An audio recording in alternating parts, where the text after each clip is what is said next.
First open the software. Now enter the email address and password. Then click on Authenticate User. Now select the input type, directory mode or file mode, then click on Browse button. Now select the folder that you want to import, and click on Choose button. Then select the folder where you want to upload the files. And you can also create a new folder.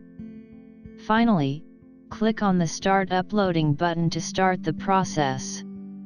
The process has completed. Thanks for watching.